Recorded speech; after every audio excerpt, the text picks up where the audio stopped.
Bonjour, partagez le direct, bonjour. J'espère que vous allez bien. Si vous êtes là, n'hésitez pas à réagir en commentaire.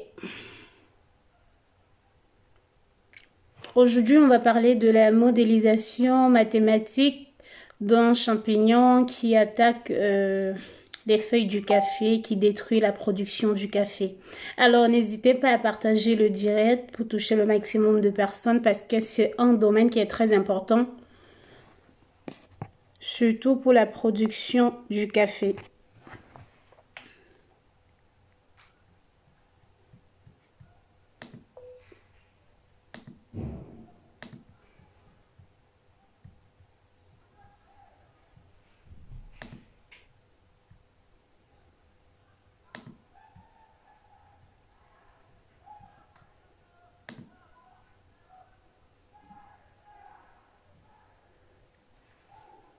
Hello William, bonjour, j'espère que tu vas bien.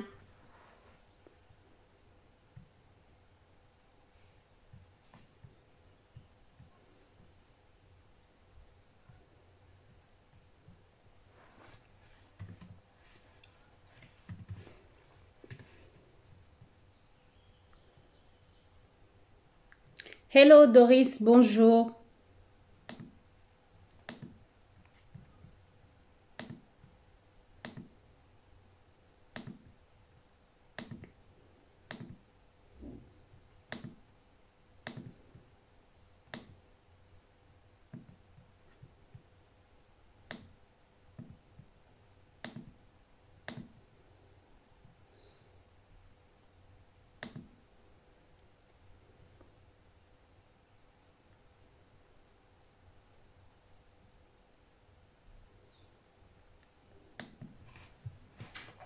Bonjour Christophe, j'espère que tu vas bien.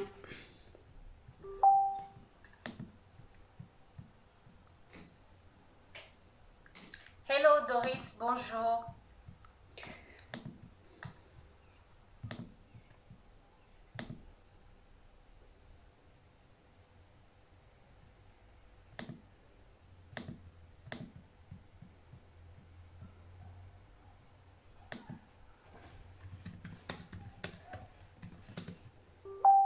Bonjour Idriss.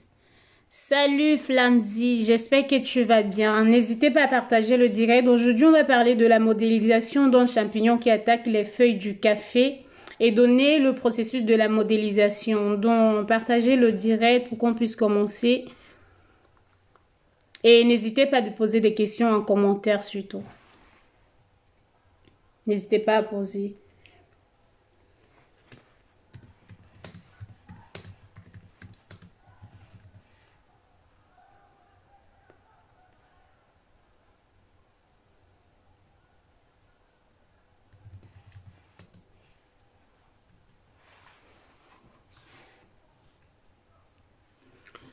Sur les algorithmes niveau terminal, est-ce que je sais bien, est-ce que les algorithmes, quoi exactement en informatique? Je ne suis pas informaticienne en fait, Idriss.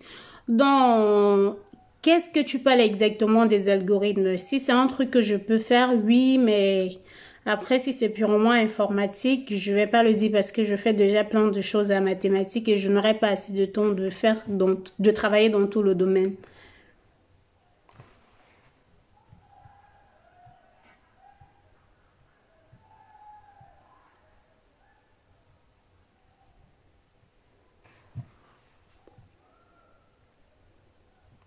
D'accord, j'ai pris note, Idriss, si c'est possible. N'hésite pas à partager le direct.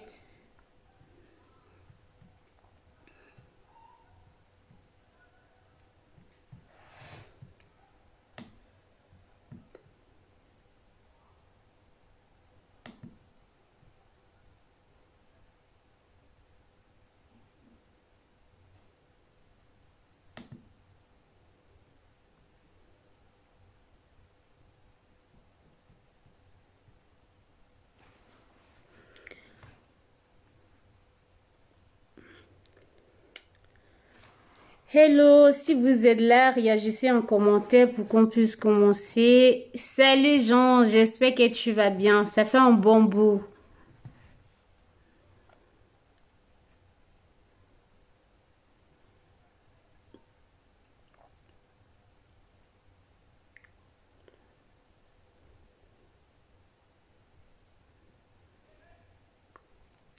Partagez le direct, n'hésitez pas.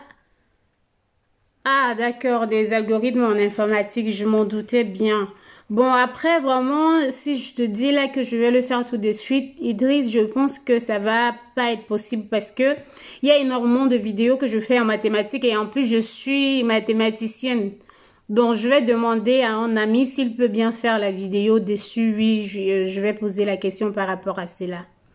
Bonjour Odelle, j'espère que tu vas bien. Alors, partagez le direct pour qu'on puisse commencer. Alors, donc, déjà, je vais parler du café aujourd'hui. Le café, pour cela, d'abord, je vais parler de ses bienfaits. Pourquoi est-ce qu'on doit boire le café? Pourquoi est-ce qu'on cultive le café? Son importance dans l'économie, surtout mondiale. Et peut-être retourner dans le cas du pays que je connais. Ah oui, Jean, moi, je vais très bien. Hello Vanessa, j'espère, Raïssa, pardon, Véronique, j'espère que tu vas bien.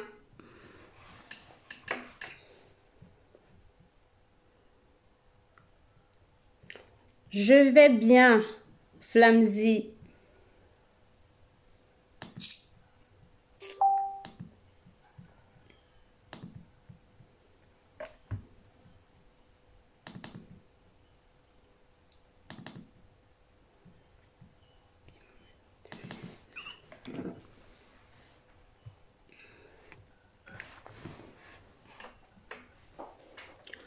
Donc, on peut y aller alors ou on attend encore d'autres. Si vous êtes là, réagissez en commentaire, bien sûr. Je sais qu'il y a les gens qui attendent les étapes de l'analyse d'un modèle mathématique. Donc, si vous êtes là, n'hésitez pas à réagir en commentaire pour que je sache au moins s'il y a le maximum de personnes qui ont besoin de ce dont on veut parler dans le direct et le reste quoi.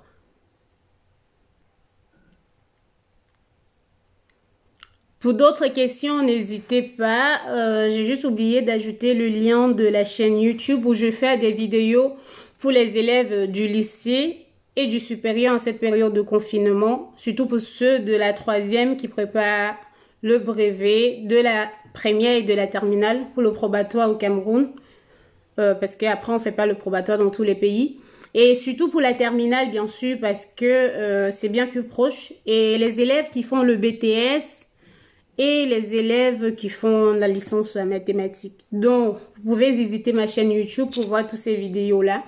Mais surtout, je me concentre beaucoup plus sur la vulgarisation des mathématiques. Bien, c'est pour ça que je parle de la modélisation dans la majorité de mes vidéos pour essayer de vous expliquer concrètement comment est-ce qu'on applique les maths que je fais au quotidien dans les problèmes courants de notre vie, dans les problèmes qu'on retrouve un peu partout.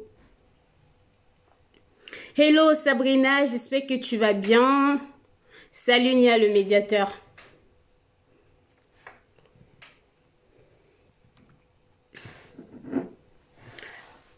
Alors on va commencer. C'est quoi le café? Presque la majorité de gens boivent le café. Oui, les étapes de la modélisation. Oui, je vais bien me concentrer là-dessus, Jean. J'ai compris. Donc, si je vais prendre le cas du café, c'est quoi le café? C'est quoi ses avantages? Le nom de ma chaîne YouTube, c'est Maths pour tous. Le nom de ma chaîne YouTube, c'est Maths pour tous.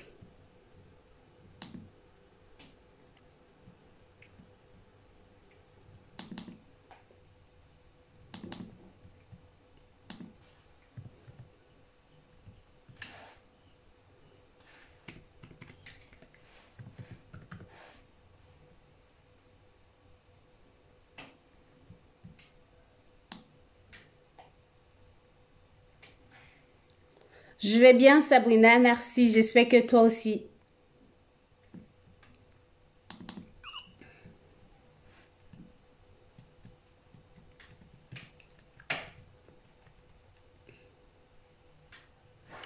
Voilà, donc on va y aller. Alors, pourquoi est-ce que je choisis de travailler sur le café? Pourquoi pas autre chose? Déjà, on précise qu'il y a beaucoup parmi vous, par exemple, si vous êtes au Cameroun, lorsque vous avez grandi ou lorsque vous étiez plus jeune, vous avez forcément vu qu'il y avait une production énorme de café. Parce que si on regarde, par exemple, en 1982 ou disons 79, Le Cameroun produisait encore presque 2 millions de tonnes par an et de nos jours, on n'arrive même pas à 1 million de production de café. Alors, il y a également le problème déjà qui se pose sur le fait que c'est un produit qu'on exporte, mais il y a aussi le premier problème qui est là, c'est qu'il y a une rouille qui attaque les feuilles du café. Salut Issa, j'espère que tu vas bien. Salut Orville, j'espère que toi aussi tu vas bien. Merci. Donc, il y a également Amgaka. Ça va bien. Bon, je parle plutôt le Angoku. Donc, mais au moins je comprends le Amgaka. Dis-moi c'est le bonjour. Merci beaucoup Sabrina, merci pour le soutien. Donc, je vais continuer. Je disais tantôt ceci, comparé à la production qu'on avait en 1970, disons à 1980, on avait une production, par exemple, dans le cas particulièrement du Cameroun, qui était presque à 2 millions de tonnes de café, de sacs de 60 kilos, par exemple, qu'on produisait par an. Et de nos jours, on n'arrive même pas à la production de 1 million de tonnes par an. Alors, le problème déjà, c'est sur le fait que le café, c'est un produit qu'on exporte. Et en général, les gens qui achètent les produits de l'extérieur, parce que ce sont des produits les pays qui transforment, qui exigent ou qui imposent le prix sur le marché. Alors maintenant, si on revient, il y a également notre problème sur le fait qu'au fil des années, il y a eu des maladies qui attaquent le café et à cause de ces maladies-là, il y a les producteurs qui ont dû arrêter la production parce que même avec les fongicides, salut Dirich, donc même avec les fongicides qu'on ajoute dans la production, qu'on ajoute dans, on peut dire quoi, dans la culture, on avait toujours des problèmes qui étaient très très compliqués, qu'on n'arrivait pas à résoudre ou à produire normalement. Donc, à cause de cela, il y a les gens qui ont abandonné le domaine de la production de café. Alors, moi, je m'intéresse au domaine parce que il y a un champignon qu'on appelle Emilia vastatrice, un champignon qui attaque les feuilles du café, qui réduit la production. Ça réduit la production et ça peut aller dans certains cas jusqu'à la réduction de 70% de la production.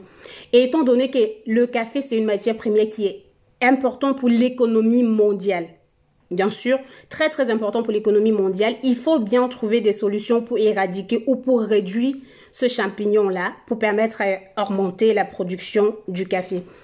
Alors, déjà, c'est quoi le café et c'est quoi cette plante? Il y a des gens ici qui boivent le café, qui n'ont jamais vu la plante.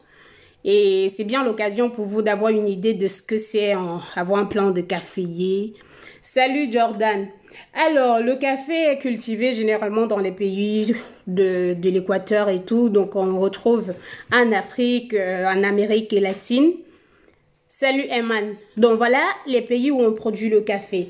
Maintenant, si on passe dans la problématique, donc on veut généralement, dans ce genre d'analyse, estimer les dégâts que le champignon cause sur la production, mais donner les méthodes de contrôle. Les méthodes de contrôle, ça veut dire par exemple les fongicides de nos jours, posent des problèmes énormes sur notre santé. Donc on veut proposer des méthodes plus biologiques, ça veut dire des contrôles biologiques permettant de résoudre ces types de problèmes dans une plantation. Alors, si on revient à ce que parler de la modélisation, déjà, il faut comprendre une plante de café, ça évolue comment? Quelle est l'évolution? Comment est-ce qu'évolue une plante de café? Lorsqu'on a une graine de café qui prend en moyen, disons, des mois ou des semaines pour germer, une fois que vous avez la plante qui est déjà germée, vous allez s'aimer cette plante et attendre 3 ans en moyenne pour avoir un café qui va pouvoir produire des graines. Donc, il faut attendre en général 3 mois.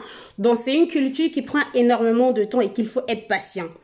Une fois que vous avez déjà une plante qui produit le café, la plante peut produire en moyenne 25 années. Donc, il y a les gens qui vont attendre jusqu'à 25 ans pour détruire une plante et replanter les autres. Alors, vous comprenez bien que si vous avez une plante que vous avez pris 3 ans pour s'aimer ou pour qu'elle commence à produire après 3 années et qu'il y a les infections qui arrivent sur la plante et qu'il va falloir détruire cette plante-là, ça va encore vous prendre 3 années pour reprendre la nouvelle ou pour replanter les nouvelles arbres et tout. Donc voilà énormément. Donc quand on a ce genre de problème, on veut juste résoudre, on veut juste proposer les méthodes qui vont nous aider à peut-être éliminer le champignon sur certaines branches de café, mais aussi d'améliorer la production. Voilà, donc si on passe à l'étape suivante, c'est quoi l'importance du café sur la santé? Le café a ses effets sur la maladie d'Alzheimer. Le fait de boire 2 à 3 tasses de café par jour peut vous aider à retenir très facilement vos leçons, mais également peut nous aider à développer des capacités un peu plus exceptionnelles. Mais aussi, il faut préciser que la consommation excessive peut avoir des effets nocifs sur la santé. Maintenant, la consommation du café également a des propriétés comme c'est la motilité des spermatozoïdes et aussi beaucoup d'autres effets sur, par exemple, le fait que consommer 2 à 3 tasses de café par jour peut réduire une cirrhose de foie jusqu'à 40%. Le risque d'attraper une cirrhose de foie jusqu'à 60%. Donc, dans le cas de ce que je veux faire, j'ai un champignon. Le champignon développe comment? Vous avez une feuille de café. Lorsque le champignon se dépose sur la feuille, le champignon pénètre par la partie inférieure de la feuille et infecte la feuille. Dans le processus de la modélisation, genre que je veux bien m'attarder dessus, c'est que on va faire l'interaction entre la feuille et le champignon. Le champignon, en général, qui se développe avec des spores. Bon, je n'ai pas des spores à main. Donc, il y a une spore qui vole dans l'air et qui va se déposer sur la feuille du café. Quand le spore se dépose sur la feuille, ça pénètre dans la feuille et la feuille développe une maladie. Ça développe les infections et tout. Mais la feuille doit prendre énormément des processus ou des étapes pour pouvoir développer la maladie. Premièrement, lorsque le champignon va se déposer sur une feuille, la feuille ne va pas s'infecter directement. Il faut par exemple que les conditions soient réunies. Ça veut dire qu'il y a une température qui avantage le champignon de pénétrer dans la feuille. Mais aussi, dans le cas de ce champignon particulièrement, on a besoin de la pluie ou de la rosée, dont les gouttes de rosée du matin, par exemple, peuvent permettre aux champignons de pénétrer dans la feuille. Une fois que ça pénètre dans la feuille, ça va prendre un bon bout. Ça peut être 1 à 3 semaines. C'est vraiment variable, c'est dépendant de la température pour que le champignon puisse développer ou qu'on puisse observer sur la couche de la feuille. Donc, une fois vous avez une feuille qui n'avait aucun champignon, lorsque le spore du champignon s'est déposé sur la feuille, vous avez vu, on va attendre des 3 semaines. Et durant ces 3 semaines-là, ça représente encore une étape qu'on appelle la latence de la feuille. Donc, vous avez une feuille qui est latente. Donc, ça représente la latence de la feuille. Et une fois que vous allez voir les parties jaunes, parce qu'une fois qu'on a le champignon sur la feuille, on va voir des parties jaunes sur la feuille. Une fois que vous allez voir cette partie jaune-là, la feuille est considérée comme infectée. Et là, lorsque la feuille elle est infectée, ça veut dire que la capacité photosynthétique va réduire parce qu'une feuille qui est infectée ne peut plus favoriser. Il n'y aura plus une photosynthèse normale parce que la feuille elle va être jaune au lieu d'être verte, comme vous connaissez le processus de la photosynthèse. Donc, la feuille va être infectée et à partir de là, si une feuille est infectée, la production du café réduit. Pourquoi? Parce que dans une plantation, lorsque vous avez une branche de café, la production se fait à chaque passage de la branche. Donc, les baies de café se positionnent où il y a les feuilles. S'il n'y a pas de feuilles, ça veut dire que les baies qui se retrouvent à cette position-là ne vont pas évoluer. Elles vont mourir, elles peuvent devenir tout noires ou elles vont tomber sur le champ. Donc, voilà exactement ce qui se passe pour que la production se réduise. Donc, ces feuilles-là vont tomber. Alors, donc, pour faire le processus de ma modélisation, Jean, tu peux poser les questions si tu veux. Hein. Si vous ne comprenez pas bien le processus que j'explique, n'hésitez pas à poser vos questions pour que je puisse réagir avant d'avancer. Donc, une fois que vous avez toutes ces étapes, vous allez positionner dans un champ. Vous allez dire, dans le champ de café, le nombre de pieds de café est limité. Alors, vous allez dire, est-ce que j'étudie un pied de café? Est-ce que j'étudie les feuilles du café? Ou est-ce que j'étudie une plantation de café? Alors, moi, dans mon cas particulièrement, j'étudie une branche de café. Sur une branche de café, vous avez les feuilles. Donc, voici une branche de café. Vous pouvez avoir des centaines ou des milliers de feuilles. Je ne précise pas le nombre. Vous avez les feuilles. Alors, moi, je suppose dans mon cas que si vous avez une branche de café où il n'y a pas de spore sur les feuilles, alors la branche, elle est considérée comme saine. Et si vous avez, donc elle est considérée comme saine, ça veut dire qu'il y a déjà une étape dans la population où vous pouvez appeler les branches susceptibles. Donc, j'ai considéré dans le cas que s'il n'y a pas de spore sur une feuille, alors la feuille, elle est considérée comme susceptible dans une plantation de café dont on est sur un pied de café qu'on a caféier qu'on est en train d'étudier. Et dans un champ, je vais considérer les branches de caféier de la plantation. Maintenant, si la spore se dépose, une spore qui se dépose sur la feuille, une fois que vous avez la spore sur la feuille et qu'elle développe à l'intérieur les processus de 1 à 3 semaines dont j'ai précisé et que vous ne voyez rien sur la feuille, alors c'est l'étape de la latence. La latence que j'ai bien expliqué dans d'autres vidéos, donc c'est l'étape de la latence de la feuille. Une fois que la feuille elle est infectée, jusqu'à lorsque vous entrez dans une plantation, vous êtes allé peut-être dans des plantations au village, pour ceux qui ont eu la chance de voir un caféier, vous observez bien qu'il y a les feuilles qui sont jaunes, tout jaunes. Alors c'est une feuille en fait qui est infectée, et dans ce cas-là, on parle d'une feuille qui est infectée, donc vous avez l'étape de feuille infectieuse dans la plantation. Maintenant, on peut passer à l'étape supérieure sur le fait que une fois que la feuille tombe, vous vous retrouvez à une branche qui n'a ni de feuilles. Bon, en gros, je les appelle en anglais leafless branches, puisqu'il n'y a plus de feuilles sur la branche, donc je les appelle en J, comme ça, donc j'appelle leafless, puisqu'il n'y a plus de branches dessus. Donc, dans ma plantation, j'ai représenté 4 étapes. Les branches qui sont susceptibles, ça veut dire qu'on termine le direct, car... Bon, Yuma, je n'ai pas très bien compris ta question. Quand se termine le direct, je pense approximativement c'est 45 minutes. Donc, je n'ai pas bien compris ta question. S'il te plaît, tu peux reposer ta question. Donc, je recadre les choses. En gros, vous êtes dans une plantation, vous avez un pied de caféier. Sur chaque pied de caféier, vous avez les branches. Une branche qui est susceptible, ou disons les branches de la plantation qui sont susceptibles, ça veut dire les branches où toutes les feuilles qui s'y trouvent n'ont jamais eu de contact avec les spores du champignon qu'on étudie. Vous avez les branches susceptibles, les branches où les spores se sont déposés. Les spores sont déposés sur cette branche, mais si vous êtes dans une plantation, vous ne pouvez pas voir. C'est dans un microscope et tout qu'on peut observer qu'il y a un champignon qui est présent dans ces types de branches-là. Vous avez les branches infectieuses, les branches qui sont visibles. Lorsque vous arrivez dans la plantation, c'est ces branches-là que vous voyez directement. Vous allez observer que wow, là, le champ il est tout jaune au lieu d'être vert. Normalement, comme on se retrouve dans une plantation. Alors, il y a l'étape 4, les leafless branches, comme j'ai dit. Lorsque vous arrivez dans la plantation, en général, vous voyez souvent les branches qui n'ont pas de feuilles. Vous avez les branches qui n'ont pas de feuilles. C'est dû au fait que toutes les feuilles ont été infectées, elles sont tombées. Et tout le reste.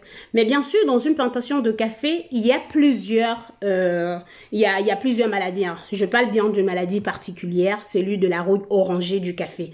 Donc, il y a plusieurs maladies. Donc, voilà, vous avez 4 étapes pour la modélisation. Ce qu'il faut juste ajouter à côté, c'est les spores. Donc, vous allez représenter la classe des spores dans le cas du caféier. Donc, dans le cas du caféier, vous allez juste mettre... vous parlez de quoi? Gomme, je sais pas, Sona. En fait, je pense qu'il faut juste suivre parce que là, c'est de ça bien je parle. Je parle de la modélisation d'un champignon qui attaque les feuilles du café. Merci, Roussin. Au moins, s'il y a les gens qui sont sur Internet et qui comprennent des choses assez intéressantes. Merci beaucoup, Bertrand. Merci pour le soutien. Donc, je sais pas si vous arrivez à voir. Mais je pense que je vais réécrire au tableau pour mieux recadrer les choses. Alors, donc, lorsqu'on se retrouve dans une plantation, on a les branches susceptibles, on a les branches latentes, on a des branches infectieuses et on a les branches qui sont leafless, les branches sans feuilles. Et on a les iridospores. Alors, ainsi... Si vous avez toutes ces étapes-là, vous allez faire le processus de votre modélisation. Mais il faut représenter les liens et l'évolution de toutes ces étapes-là. Comme j'ai présenté dans le cas du Covid, on va faire le lien. Donc, je ne sais pas si je dois écrire au tableau ou le fait que je parle comme ça vous aide à comprendre facilement. Parce que la dernière fois, écrire au tableau, c'était une catastrophe. Donc, si vous voulez que j'écris au tableau, n'hésitez pas à écrire en commentaire. Au moins, je vais me situer sur ce que je dois faire. J'ai envie d'écrire au tableau, mais je ne sais pas si ce serait une bonne idée. Donc, réagissez en commentaire, s'il vous plaît. J'écris au tableau ou je continue d'expliquer comme ça. Est-ce que vous arrivez à comprendre le fait que je parle de toutes ces étapes sans écrit? Est-ce que vous arrivez à vous situer sur ce que je dis clairement? Vous pouvez écrire en commentaire.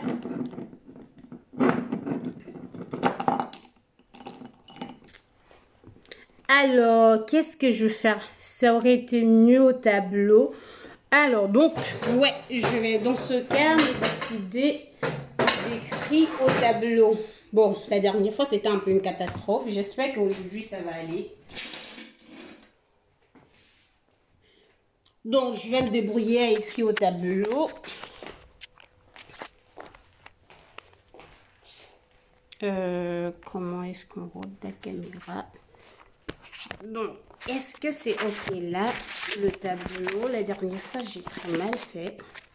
Je n'ai pas envie de faire les mêmes ici aujourd'hui.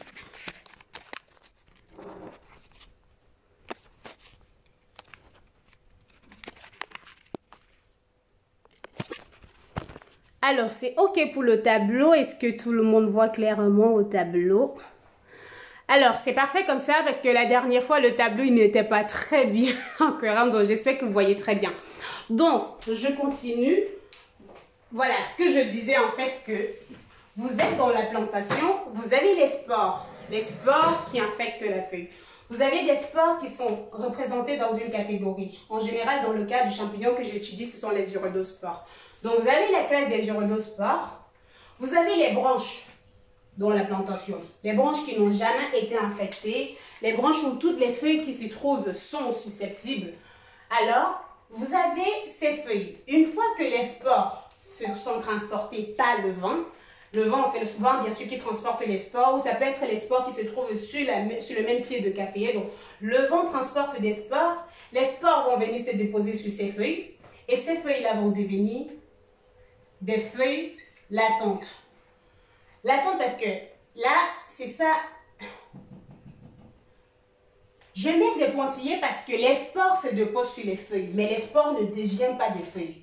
Parce qu'il faut bien préciser, c'est pour ça que je mets des pointillés. Mais lorsque les spores se déposent sur les feuilles susceptibles, sur les branches susceptibles, elles deviennent branches latentes. Ça veut dire que les branches ont changé de stade de maladie pour quitter de branches non malades à branches malades dans l'état de latence. Donc, vous avez une flèche qui est bien en trait foncé là parce que c'est les branches susceptibles qui deviennent des branches latentes.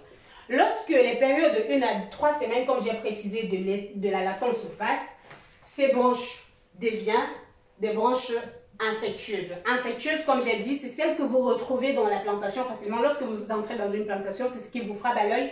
Vous allez voir les branches, les feuilles de chaque branche qui sont jaunes, c'est dû au fait qu'elles ont été infectées. Donc, ce sont les branches infectieuses. Et dernière étape, c'est les retirer. Retirer, ici, je les appelle leafless. C'est là que vous entrez souvent dans une plantation, vous allez voir qu'il y a des branches où il n'y a pas de feuilles. Ce sont les branches où les feuilles ont été infectées, elles sont tombées et elles sont maintenant des leafless branches. Alors, maintenant, on revient sur le processus de la transmission. Ici, je mets un recrutement. Ce recrutement représente quoi donc? Qu'est-ce qui se passe? Vous avez un pied de caféier, disons qu'on peut dire comme ça, voici un pied de caféier. Vous avez un pied de caféier. Alors, les branches du pied de caféier repoussent, ça sort et les branches continuent de grandir. Même sur certaines branches, il y a des ramifications. Vous avez des branches qui continuent de grandir. Surtout qu'on sait bien que dans le cas du café, si vous avez une branche qui produit, par exemple là, l'année d'après, cette partie ne peut plus produire, ça va commencer à produire sur la partie d'après. Raison pour laquelle vous aurez finalement des branches qui vont très s'allonger. Il y a les planteurs qui vont couper ces branches-là pour que les autres se repoussent là. Donc, il y a des nouvelles ramifications qui vont sortir. Donc, il y a une croissance des branches. Une croissance dans la population, en général, dans le cas de la mathématique, on dit qu'elle est logistique. Logistique, tout simplement parce que on ne peut pas avoir une croissance exponentielle ou une croissance sans limite dans une plantation de café. Si le même planteur voit que les branches du café augmentent de façon exponentielle, il va venir couper ces branches-là pour laisser la place aux autres branches de croître normalement et avoir une production normale. Parce que si vous avez trop de branches, vous aurez également un café qui ne va pas très bien produire. Donc, je vais mettre ici, en fait, F qui dépend du nombre total des branches dans la population. C'est N qui égale les branches susceptibles, plus les branches latentes, plus les branches retirées, et plus les branches qui sont leafless. Donc, vous avez également une production normalement qui dépend du nombre total des branches qu'il y a dans la population, ou ça peut dépendre de du nombre de branches et de celles qui sont susceptibles. Voilà, donc ceci, je ne vais pas me concentrer dessus, donc on va continuer sur le processus de l'infection. Lorsque les spores se déposent sur les feuilles, on dit qu'elles vont se déposer avec un taux que j'appelle nu. Ce taux, ça peut être en nombre, mais vraiment c'est un taux. Donc, lorsque les spores se déposent sur les branches susceptibles, elles deviennent latentes, mais il y a nu spores qui vont se déposer là. Donc, j'ai nu U qui se dépose ici. Donc, j'ai nu, le nombre de spores qui s'est déposé, multiplié par le nombre de spores. C'est fois U. Mais pour que ces branches susceptibles deviennent latentes, il faut les conditions climatiques. Les conditions climatiques ici, ça peut être la pluie, ça peut être la température qui est favorable. Donc, je mets un oméga ici. Oméga représente l'efficacité du climat ou ce qui permet la production. Maintenant, c'est une proportion. C'est une proportion des branches qui vont s'infecter parce que les spores ne peuvent pas se déposer sur toutes les branches au même moment. Elles vont se déposer sur une branche particulière. Donc, ici, c'est divisé par n, le nombre total des branches. Voilà. Donc, voilà le processus de l'infection. Si vous observez bien, pour ceux qui ont vraiment envie de comprendre le processus de la modélisation, si on veut faire la différence entre ceci et ce qu'on avait dans le cas du Covid, ce que vous allez voir que c'est les spores qui infectent ici. Ici, vous avez eu. Dans le cas du Covid, vous retrouvez plutôt les infectés qui sont là. Mais non, ce n'est pas les branches infectées qui vont infecter les branches susceptibles. C'est complètement différent le processus de la modélisation dans ce cas. C'est les branches. C'est les spores qui infectent les branches. Raison pour laquelle vous n'aurez jamais les autres branches présentes ici dans cette expression. Divisé par le nombre total des branches, oui, parce que c'est le rapport de l'infection de toute la population des branches. Mais vous n'aurez pas I ou les asymptomatiques ou tout ça comme on avait retrouvé dans le cas du Covid. C'est complètement différent le processus de la modélisation parce qu'ici, on parle de deux populations différentes. Le champignon avec ses spores et les branches qui également, on peut dire vraiment deux populations différentes. Donc maintenant, vous avez les branches qui sont latentes, elles vont progresser pour devenir les branches infectieuses. Donc ici, je mets juste une progression que j'appelle θ, pardon. Donc cette progression, elle est variable aussi, elle peut être dépendante du temps si vous faites un modèle que vous mettez l'accent sur la température. Parce que je sais, il y a les gens qui posent des questions, est-ce que c'est la probabilité, est-ce que... Il faut bien préciser qu'on fait des hypothèses qu'on fixe dans le cadre du modèle. Donc, je suis en train de faire un modèle que je considère que je suis dans une période où la température est respectée, mais comme j'ai dit, les hypothèses, parfois, on modifie. Mais dans le modèle que je fais, que j'ai vraiment soumis dans un papier, j'ai mis la température dessus ou le climat, parce que vous voyez, on a la saison sèche, la saison pluvieuse, mais vraiment par rapport à un pays, plus particulièrement, je vais faire le cas du Cameroun parce qu'il y a deux saisons, la saison pluvieuse et la saison sèche. Maintenant, dans les branches latentes progressent pour devenir des branches infectieuses et les branches infectieuses, à leur tour, progressent pour devenir des branches retirées. Mais maintenant, qu'est-ce qui se passe? Comment est-ce que cette classe est augmentée? Comment est-ce que les spores remontent de la population? Les branches A qui sont là, je vais appeler comme ça. On peut mettre en pointillé également si on veut. Les branches infectieuses produisent des spores. Vous avez une branche, sur les branches, il y a les feuilles. Sur ces, vous allez voir que lorsqu'il y a la maladie qui se développe sur la feuille, il y a le champignon qui a développé là et ça va produire des spores. C'est la raison pour laquelle on met, en général je vais mettre en pointillé parce que gamma I, pour dire que les branches infectieuses produisent des spores. Dans la plantation, c'est grâce aux branches infectieuses que la classe des spores est approvisionnée.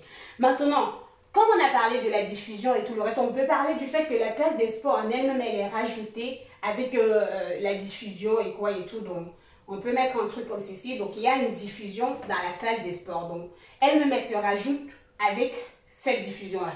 Donc, voilà, vous avez le principe de l'infection, de la production des nouvelles spores. Mais maintenant, mettons-nous l'accent sur la mortalité. Il y a la mortalité, que j'appelle toujours une mortalité naturelle de chaque branche, parce que vous allez voir, ça peut être le climat, par exemple, qui tue les branches, et ce n'est pas la maladie. Donc, vous pouvez avoir une mortalité naturelle des branches, une mortalité qui n'est pas due aux champignons qu'on est en train d'étudier. Donc, vous avez une mortalité naturelle nue, mortalité naturelle et mortalité naturelle.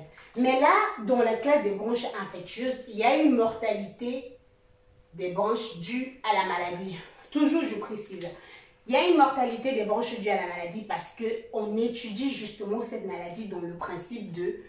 Parce qu'il y a cette mortalité-là, il y a les branches qui meurent à cause de la maladie. Voilà, donc je vais faire tout le modèle Et là, ce que je vais expliquer, c'est une fois qu'on a ce modèle, comment est-ce qu'on contrôle? En quoi est-ce que ça intéresse les cultivateurs ou les caféculteurs? En fait, lorsqu'on a ce modèle, on va ajouter ce qu'on appelle un contrôle. On peut l'ajouter là.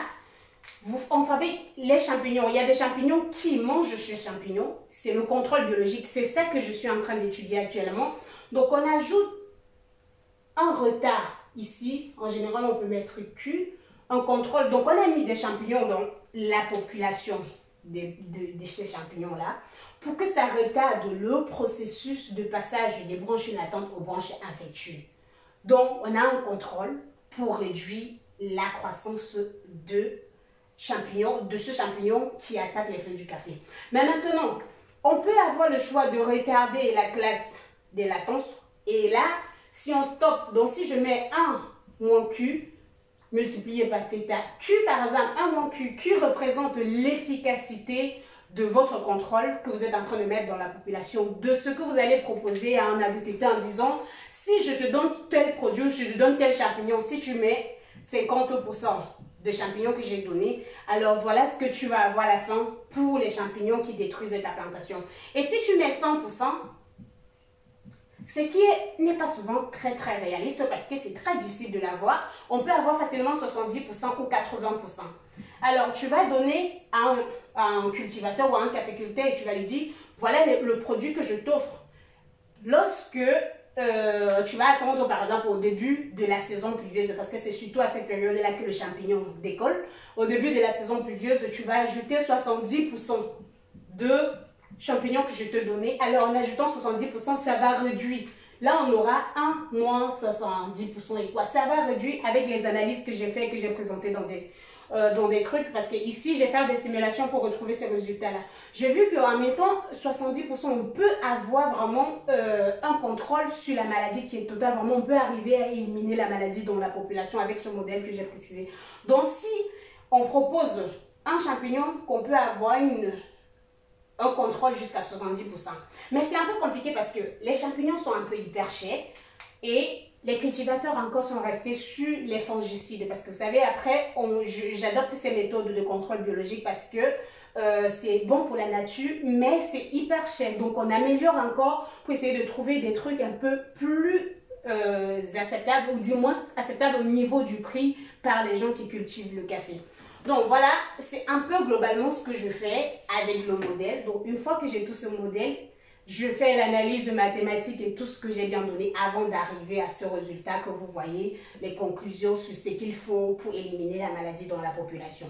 Mais pour ceux qui sont sur le direct et qui attendent les étapes de la modélisation mathématique ou les étapes de l'analyse du modèle, on a fait tout le modèle.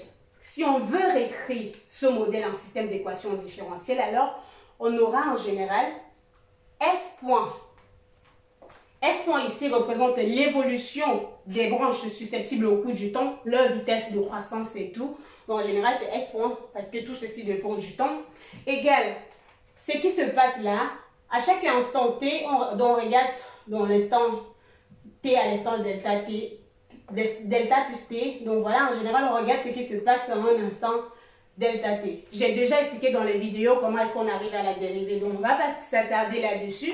Donc ici, vous retrouvez que l'évolution des branches susceptibles au cours du temps dans une plantation représente le nombre des nouvelles branches, la croissance des branches, que j'ai appelé F de NS, moins ce qui ressort dans la population des branches susceptibles, c'est-à-dire les branches qui deviennent latentes, donc moins oméga nu U divisé par N multiplié par S, parce que ce sont les branches susceptibles qui montent là, et moins la mortalité des branches susceptibles. Et si on passe à la population des branches latentes, c'est pareil. Les branches latentes, leur évolution au cours du temps, leur vitesse de croissance, c'est pour ça qu'on met dérivée, égale à ce qui s'ajoute là, parce que là, on s'ajoute moins oméga nu U divisé par N, moins la mortalité, moins les branches latentes qui deviennent infectieuses. Donc, moins mu plus θ multiplié par L. Donc, je vais réécrire ça pour L et pour I. Mais passons sur pour U. U est un peu qui intéresse parce que U, c'est une population différente. Donc, on aura U qui égale à la diffusion des spores dans la plantation. Donc j'ai epsilon multiplié par le grade, par le Laplacien fois U. Donc j'ai la croissance, j'ai cette diffusion-là, plus la production des spores par les branches infectieuses, gamma I, et moins les spores. Alors j'ai oublié d'ajouter une mortalité des spores, mu U, parce qu'après 2 semaines, les spores perdent leur viabilité. Après 2 semaines, les spores ne peuvent plus infecter les branches et tout dans la plantation. Donc on dit qu'elles perdent leur... Donc j'ai un moins mu, toutes les spores qui se déposent sur les feuilles, elles ont perdu. Elles sont perdues, plus la mortalité des spores mu U multiplié par mu. Donc voilà, vous avez, cette fois-ci, ce n'est pas une équation aux dérivées ordinaire, mais c'est une équation aux dérivées partielles, qu'on peut faire l'analyse mathématique. Donc concernant les étapes, comme je vais donner, vous avez votre modèle. Qu'est-ce qu'il y a à faire? Premièrement, vous regardez pour l'analyse mathématique, parce que je sais qu'il y a des gens qui attendent. On regarde la positivité des solutions. La positivité des solutions de ce modèle. Parce que, pardon, on étudie une population de branches. Elle ne va jamais être négative. Donc, vous allez vous assurer que ce modèle admet des solutions qui sont positives. Deuxièmement, vous montrez l'existence des solutions de votre modèle. L'existence et l'unicité, bien sûr. Existence et l'unicité. L'existence et l'unicité des solutions de votre problème. Et par la suite, la bornitude, bien sûr. La bornitude pour montrer que les solutions de votre modèle n'explosent pas. Parce que si vous étudiez une plantation, vous allez me dire que les branches vont croître jusqu'à l'infini. Ça, ce n'est pas du tout réaliste. Donc, il faut montrer que les solutions de votre modèle n'explosent pas. Troisième étape, vous calculez le taux de reproduction de base. Oui, on revient toujours avec ce taux de reproduction de base, que ce soit dans le cas du Covid ou c'est quoi. Lorsqu'on veut éliminer une épidémie dans une population, on calcule le taux de reproduction de base parce que c'est à partir de ce taux qu'on doit savoir l'expression qu'il faut agir sur ça. Dans l'expression de mon taux de reproduction de base que j'ai calculé R0, j'ai vu que le fait d'agir sur θ ici me permettait facilement d'avoir un R0 qui était inférieur à 1. Et lorsque c'est inférieur à 1, ça veut dire que j'ai éliminé la maladie dans la population. Et l'étape 4, généralement, c'est de faire l'analyse mathématique globale du modèle où vous allez parler de la stabilité, de l'équilibre sans la maladie dans la population. Et l'étape 5, c'est bien sûr les simulations. Les simulations, c'est qui est très très important parce que c'est à partir des simulations que vous allez pouvoir aller présenter devant les décideurs et dire oui, voilà, après les tests, on a conclu que vous pouvez prendre ce champignon ou vous pouvez prendre plutôt cette méthode de contrôle pour pouvoir éliminer la maladie dans votre plantation. Donc voilà, globalement, ce qu'il faut avoir pour l'analyse complète d'un modèle dans le cas de façon générale.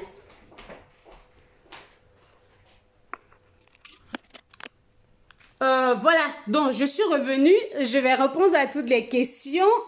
Est-ce que le pied de caféier meurt après l'infection? Donc je suis là, j'essaie de répondre. Donc, j'essaie de répondre à toutes les questions. θ. Ah oui, merci bien sûr, j'ai oublié θ. Merci Général Diallo, c'est bien θ que j'ai mis à la place de D. Bon, bien sûr que vous ne le voyez pas. C'était mu θ, c'était le ressorti de θ. Ce n'était pas... C'était mu θ qui sortait de la classe des latentes. Donc, j'essaie de regarder les questions. Hamid, Bello, tu ne comprends rien. Bon, est-ce qu'il y a... On parle de quoi? Ok, j'essaie de répondre aux questions. Il y a Douglas qui dit, mais si le pied du caféier meurt après l'infection, que deviendra? Le 1 deviendra 0. Ah, d'accord. Si le pied de caféier meurt, le 1 ne devient pas 0 en fait. Si le pied de caféier meurt, ça veut vraiment dire que le 1, il est... Le R0 que j'ai donné, il va être très très supérieur à 1. Ça veut dire que la maladie, il a tué toutes les plantations. Ça veut dire que la maladie est restée dans la population. Donc, mais par contre, s'il n'y a plus de branches, il n'y a plus rien à étudier. On ne parlera plus d'épidémie ou on ne parlera plus d'autres choses dans la plantation. S'il n'y a plus de s'il n'y a plus de pied de caféier, il n'y a plus rien à étudier en fait. Oui, donc, qu'est-ce que je voulais ajouter? Ma chérie, on fait comment pour avoir des ronds avec ça? Oh, d'accord. C'est bien la question. Moi, je suis bien en train de parler du fait. Je travaille dans un centre de recherche bien également pour ça. Parce qu'il faut bien résoudre ces problèmes. Parce que pour avoir des fongicides que tu as dans une plantation, on a besoin des gens qui vont trouver des solutions. Pour avoir des traitements biologiques, on a besoin des gens qui vont trouver ces solutions-là. Oui, moi, je cherche ces solutions-là et je gagne de l'argent avec ça. J'espère avoir répondu à ta question, Kevin, et j'espère au moins que à partir de là, je ne vois pas clairement le système d'équation.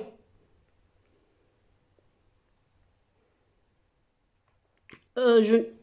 Orville, en fait, je n'ai pas écrit tout le système d'équation parce que je reprends encore. Lorsque je vous donne déjà le modèle compartimental, vous devez être capable d'écrire votre système d'équation. Mais si je dois refaire une vidéo encore sur cela, parce qu'une fois que vous avez le modèle, écrit le système d'équation, ce n'est plus vraiment un problème. Mais si je dois reprendre une vidéo dessus, Orville, n'hésite pas, tu sais bien que je suis là pour ça. Donc, je vais reprendre une vidéo là-dessus du fait que quittant du modèle compartimental pour avoir le système d'équation. Je n'ai pas écrit le système d'équation et là, vraiment, j'ai juste grignoté gribouiller des choses en fait, mais je n'ai pas écrit le système complet. Merci beaucoup, Rosine. S'il te plaît, répète les étapes de la modélisation oralement. Alors, ok, je reprends les étapes de la modélisation. Les étapes de la modélisation, d'accord. Pour les étapes de la modélisation, premièrement, vous devez comprendre votre problème que vous étudiez. Est-ce que vous voulez étudier un problème de trafic routier? Est-ce que vous voulez étudier un problème d'épidémie? Est-ce que vous voulez étudier un problème de transport de voies? Est-ce que vous voulez étudier un problème chimique? Vous devez comprendre les étapes du problème d'abord. Comment est-ce que le processus ou comment est-ce que le problème physique que vous voulez étudier évolue? C'est ça qu'il faut connaître. Vous devez connaître ça premièrement. Une fois que vous connaissez le problème, cherchez à savoir s'il y a les modèles qui existent déjà dans le domaine de ce que vous voulez étudier. Parce que c'est bien sûr, c'est très très important de savoir s'il y a des modèles qui existent déjà dans le domaine que je fais. Et cela, il faut faire une revue de la littérature vraiment complète. Vous pouvez aller sur Google Scholar ou aller sur tous les recherches, les domaines de tous les sites de recherche scientifique. Bien sûr, c'est pas sur Facebook ou sur Google qu'il faut trouver directement. Sur tous les sites de recherche scientifique pour retrouver ces modèles-là. Parfois, vous pouvez juste écrire à l'auteur sur RechercheGate, il vous envoie son modèle qu'il avait déjà fait. Mais vous devez faire cette revue de la littérature et savoir s'il y a les modèles qui existent déjà. Maintenant, une fois que vous avez votre modèle, vous avez la biologie de votre problème, vous faites votre modèle. Lorsque vous avez un modèle, la première chose à faire, c'est vérifier si les solutions sont positives. À partir de là, parfois, vous voyez directement que les solutions de mon modèle ne sont pas positives, le problème n'est pas bien posé, ça vous renvoie directement à changer les hypothèses que vous avez posées ou à modifier le modèle que vous avez fait dès le départ pour être fixé. Donc, voilà le processus pour la modélisation. Maintenant, une fois que vous avez terminé la modélisation, Yuma, c'est bien pour toi parce que je sais que tu m'as écrit énormément inbox pour ces étapes-là et je prends vraiment du temps pour toi parce que je sais que tu es en train de rédiger ton mémoire. Et là, vraiment, j'espère que ça va pouvoir t'aider. Donc, une fois que tu as le modèle, pour les étapes de l'analyse mathématique, tu fais premièrement la positivité, deuxièmement l'existence des solutions, troisièmement la bornitude. Ces trois étapes, on regroupe généralement, on dit basic property du modèle. Et après ça, tu passes au calcul du taux de reproduction de base. Il y a les méthodes connues comme la méthode de Van Dendrich, qu'on calcule le taux de reproduction de base, mais aussi tu peux juste trouver la matrice jacobienne de ton système si c'est facile à trouver et à partir de là, trouver la condition de la stabilité de l'équilibre sans la maladie que tu as calculée. Ça va te donner en général R0 ou une valeur qui est un multiple de R0. Ça peut être racine de R0, ça peut être, c'est proche de là. Maintenant, une fois que tu as calculé le taux de reproduction de base ou l'équilibre sans la maladie, tu calcules l'équilibre avec la maladie. Est-ce que cet équilibre peut être globalement stable? Est-ce que c'est localement stable? C'est localement stable, c'est très bien. C'est bien ce qu'on cherche. Parce que c'est localement stable, on est sûr qu'on veut très très vite ramener cet équilibre à instable et se situer dans un cas où il n'y a plus de maladie qu'on étudie ou avoir la solution qu'on recherche. La dernière étape, c'est de faire des simulations. Simulations avec MATLAB ou avec Scilab, avec Python ou avec Octave. Ça peut être tous ces logiciels de simulation-là. Mais tu dois avant prendre ton problème, discrétiser avec toutes les méthodes que tu connais. Ça peut être les méthodes de différence finie, éléments finis, volume fini. Ça dépend de ce que tu as. Tu discrétises ton problème, tu montres que ton système que tu as discrétisé, il est stable, il converge et à partir de là, tu fais tes simulations et tu as le résultat. Bien sûr, tu fais les simulations, tu fais des discussions en fonction de ce que tu as obtenu, en rapport avec ce que les autres ont eu à faire, ce que tu as apporté de nouveau, ce que ça peut changer de façon pratique à ton problème parce que c'est bien ça. Ou si tu es vraiment dans l'analyse pure, tu peux vraiment dire, ouais, voilà un nouveau théorème et à partir de là, désormais, les gens qui font les mathématiques appliquées comme moi pourront prendre ce théorème-là et utiliser pour faire les études. Merci beaucoup, Douglas. Première fois que je comprends les mathématiques modélisées à une situation réelle. Merci beaucoup, Sergio. Ok, une vidéo sera la bienvenue. J'ai pris note. Mais étant donné que le café est plus destiné à l'exportation et sachant que la production du café baisse d'année en année, n'est-il pas raisonnable de se concentrer sur les plantes bien consommées localement? Oui, Douglas, j'aimerais bien. Parce que vous savez, il y a d'abord un premier problème et un deuxième problème. Un premier problème du fait que tu vas choisir un problème qui va être financé. Les pays qui financent les projets en fonction de ce qui est bien pour eux. Le financement est donné par qui? Le financement est donné où? Je travaille où? Qui finance le projet? Est-ce que je dois décider un projet qui n'apporte pas pour le truc? Voilà, bien sûr, évidemment, je vais adapter ce que je fais sur le café à la papaye. La papaye qui est vraiment énormément cultivée au Cameroun parce que je sais que c'est un truc qu'on consomme énormément local. Mais je veux aussi me baser sur le fait que si vraiment j'arrive à adopter les méthodes, je veux surtout me concentrer sur cette production du café, mais trouver les méthodes pour la transformation locale. Parce qu'après, ça va vraiment résoudre notre problème sur le fait qu'on va produire, mais on pourra également le transformer. Bien sûr, le café, ça va un peu très loin. J'ai une collègue au nom de Myriam qui est presque en fin de sa thèse et elle travaille sur le cacao. C'est le même problème. On a une production vraiment, on fait partie des 4 pays les plus producteurs dans le monde. On a cette production-là qui est assez conséquente. Mais si c'est juste destiné à l'exportation et qu'on va à chaque moment changer de domaine parce que c'est destiné à l'exportation, on n'a qu'à choisir de transformer. Donc, c'est ce que moi, j'essaye à mon niveau de voir. Est-ce que je vais pouvoir motiver les gens à boire du café, à s'intéresser à cela pour qu'on transforme de façon locale et qu'on arrive à développer notre économie avec.